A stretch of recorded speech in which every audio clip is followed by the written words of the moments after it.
Dernièrement, certains ont décidé d'interdire l'exportation de certains produits alimentaires vers le Burkina Faso. Très bien. Ils ont donné une durée.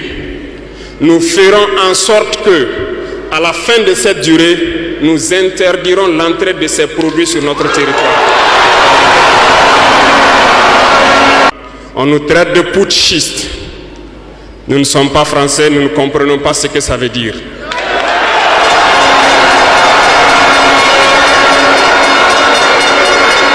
Et les valets locaux qui sûrement ne comprennent même pas le sens profond du mot, nous appellent aussi putschistes. Très bien, on se l'approprie. Au fil de ces années, pour ce qui concerne le Burkina Faso, vous avez dû remarquer, tous les corps ont été déstructurés. Plus d'entraînement, plus rien pour l'armée. Ils ont imposé dans tous nos états-majors, toutes nos écoles et toutes nos structures stratégiques ce qu'ils ont appelé des conseillers militaires. Lorsque nous nous sommes révoltés le 30 septembre 2022, la première des choses était de chercher à savoir qui sont ces conseillers militaires et où ils étaient. Nous avons donc pu identifier que le mal est profond. Et la première des choses était de leur demander de quitter notre armée.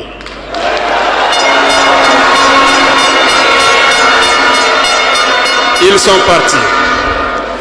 Et ce que je vous disais il n'y a pas longtemps, vous ne pouvez pas espérer retrouver votre objet perdu en faisant appel à celui qui vous l'a volé de venir vous aider à le chercher.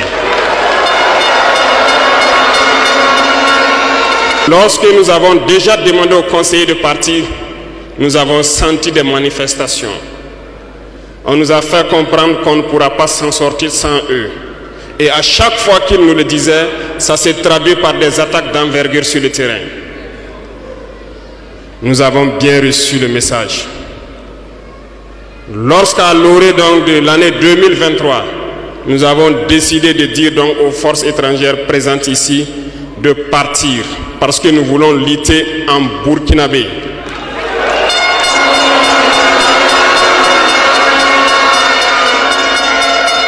Ils ne l'ont pas sûrement apprécié. Mais pourquoi venir mourir sur nos terres pour nous? Nous préférons combattre nous-mêmes. Nous avons demandé à ce qu'ils retournent chez eux. Malheureusement, je vous le dis ici aujourd'hui, comme j'aime le dire, la colonisation est rentrée. Il y a des esclaves de salon qui n'ont toujours pas compris. En son temps, des officiers militaires nous ont écrit et nous ont approchés pour nous dire que c'était une très mauvaise décision et que nous n'allons pas tenir 2 mois. Des fiches ont été écrites. On nous a transmis ces fiches pour nous faire une analyse stratégique de leurs pensées. Nous avons dit, c'est soit nous sommes souverains ou nous restons esclaves à jamais. Effectivement, lorsque le dernier soldat a quitté le Burkina Faso, nous avons compris de quoi est-ce qu'il s'agissait. Les attaques se sont enchaînées immédiatement. Déou, Tinakov, Partiaga, ainsi de suite. Mais ce qu'ils avaient oublié, c'est que le peuple du Burkina Faso avait compris notre message et s'était engagé sur la même voie que nous.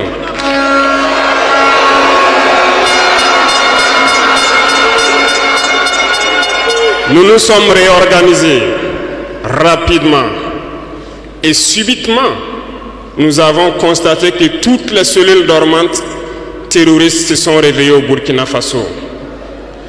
On a réorganisé l'armée au plus vite, à une vitesse inégalée. Nous avons créé plusieurs unités et même si plusieurs autres sont à venir, nous les avons équipées. Et aujourd'hui, cet équipement se poursuit parce que dans les jours à venir, les mois à venir, ce que vous allez voir venir au Burkina Faso doit faire de notre armée une puissance à craindre.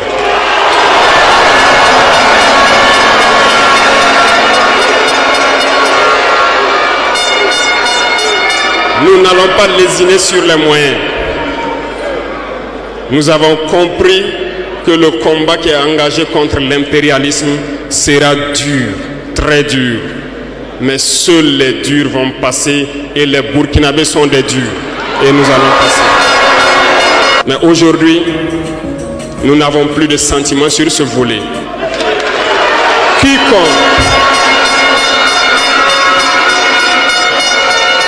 Quiconque va trahir sa patrie au profit de l'impérialisme, il sera traité comme tel.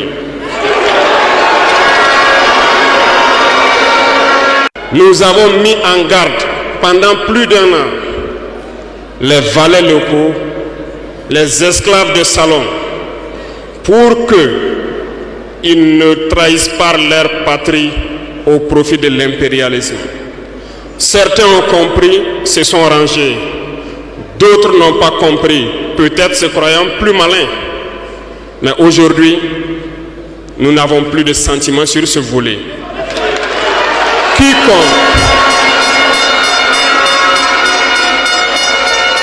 Quiconque va trahir sa patrie au profit de l'impérialisme, il sera traité comme tel.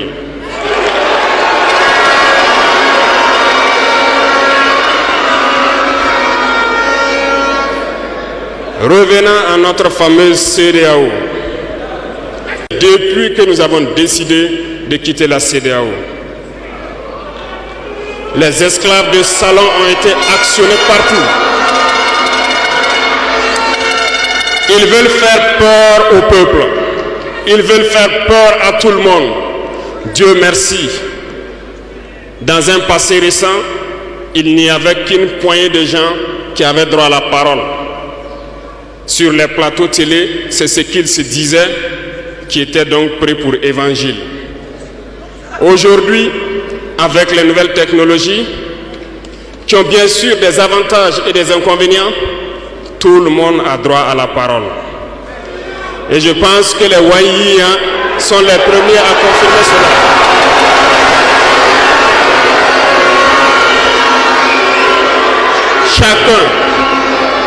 Chacun peut faire son analyse sur une situation.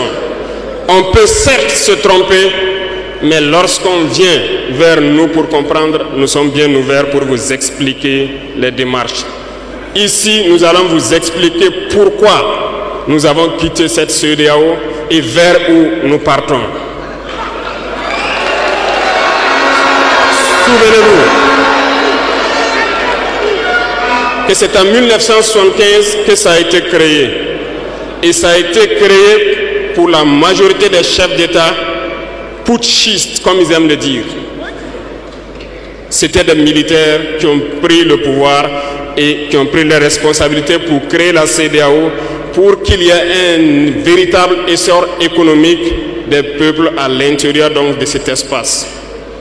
Plus tard, les soi-disant démocrates se sont invités donc à la tête de nos États. Ils ont vidé complètement la communauté de son fondement. Lorsque le 26 juillet, le Niger a décidé de prendre son destin en main, nous étions surpris de voir la CEDEAO apparaître de je ne sais où avec une force en attente. Où était cette force?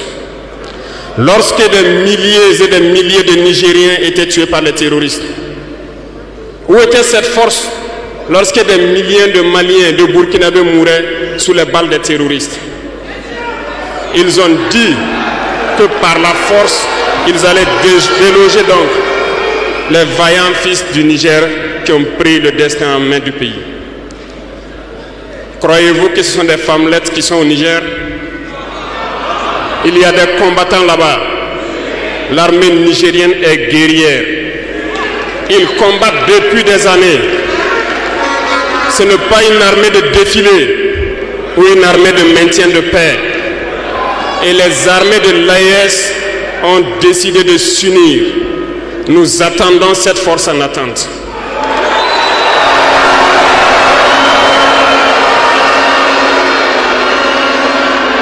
Il faut que ces soi-disant démocrates le comprennent.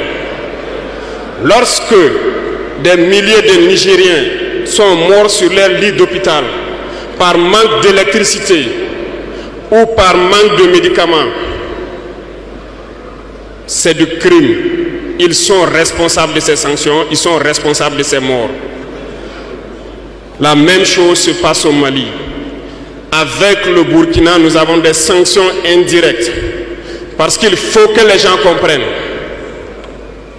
Lorsqu'ils prennent leurs consignes de l'autre côté, ils viennent, ils font tout pour l'appliquer. C'est honteux. Certains ont décidé de ne pas fournir l'électricité à nos pays. Ce n'est pas gratuit, nous payons. Et ça contribue à leur économie.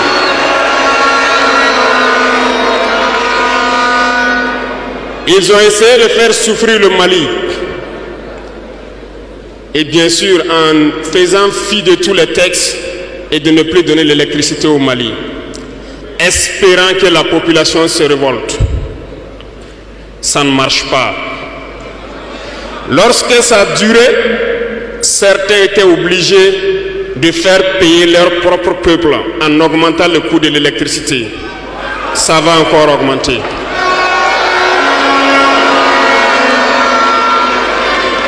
Cela nous donne plusieurs leçons. Plusieurs leçons en ce sens que l'indépendance que nous prenons, la souveraineté que nous prenons, nous devons tout faire pour qu'elle soit. Ils nous ont donné de très belles leçons et nous avons très bien compris.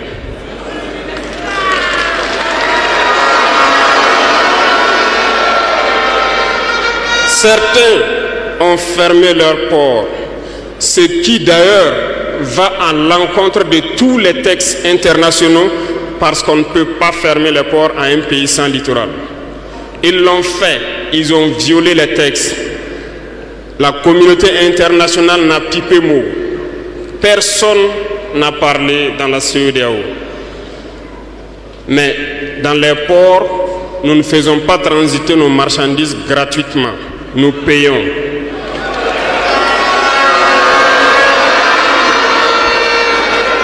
Et ceux-là qui le font récoltent aujourd'hui les pots cassés. Et je pense que c'est une leçon pour eux aussi qu'il ne faut toujours pas appliquer les consignes de leur maître. Il faut qu'ils le comprennent pour toujours. La CEDEAO n'a jamais fait un communiqué pour féliciter une victoire de nos armées.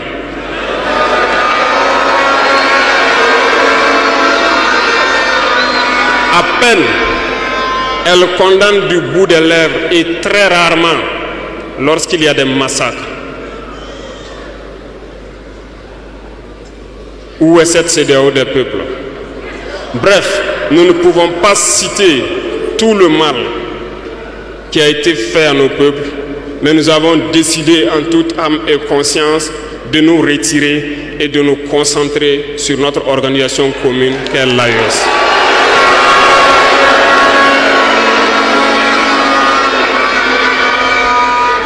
Retenez que il n'y a pas de peur, parce que en prospectant et en nous mettant au travail, nous avons remarqué une chose.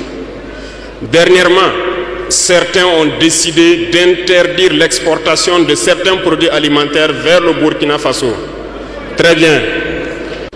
Ils ont donné une durée. Nous ferons en sorte que, à la fin de cette durée, nous interdirons l'entrée de ces produits sur notre territoire. Thomas Sankara disait que l'esclave qui n'est pas capable d'assumer sa révolte ne mérite pas que l'on s'apitoie sur son sort. Cet esclave répondra seul de son malheur s'il se fait les illusions sur la condescendance suspecte d'un maître qui prétend l'affranchir. Seule la lutte libère.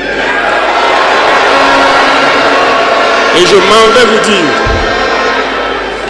que si pour se libérer, un esclave se fait des illusions sur la providence d'une croyance que son maître lui a imposée pour le maintenir dans les ténèbres, il se fout le doigt dans l'œil.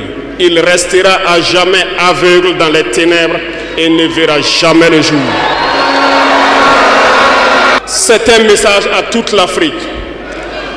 Et le Burkina Faso est solidaire et soutient tous les peuples d'Afrique qui souffrent le martyre. Mais nous voulons aussi dire qu'il est temps que les Africains arrêtent de s'apitoyer sur leur sort, de se morfondre, de se lamenter. Il faut lutter. Ça ne viendra pas du ciel tout seul. Il faut lutter d'abord et Dieu va vous aider. Et le Burkina Faso est prêt à aider tous les peuples qui vont mener cette lutte.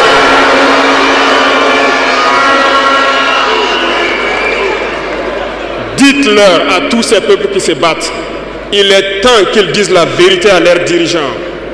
Au Burkina Faso, lorsqu'il s'est agi pour nous de contribuer donc pour que le FDS soit équipé, les députés n'ont plus de salaire aujourd'hui. Ils n'ont que des indemnités de session. Les salaires des ministres ont été diminués au maximum et le peuple contribue. Vous ne pouvez pas lutter et vouloir que les dirigeants soient dans un luxe insultant. Les peuples doivent se réveiller et exiger cela de leurs dirigeants.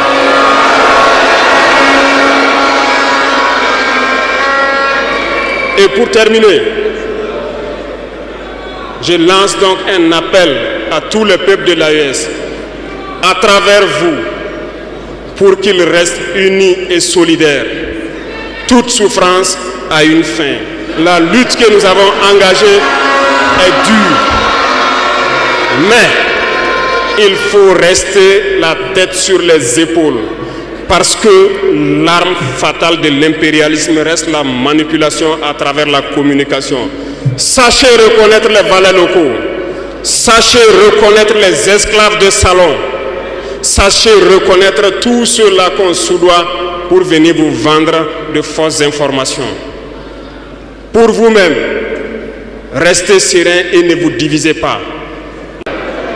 Parce que l'impérialisme a 1000 manèges dans son sac. Vous devez être vigilant. Vigilant et très vigilant. Merci à vous les VDP donc des différentes villes qui veillent jour et nuit pour que notre patrie reste debout.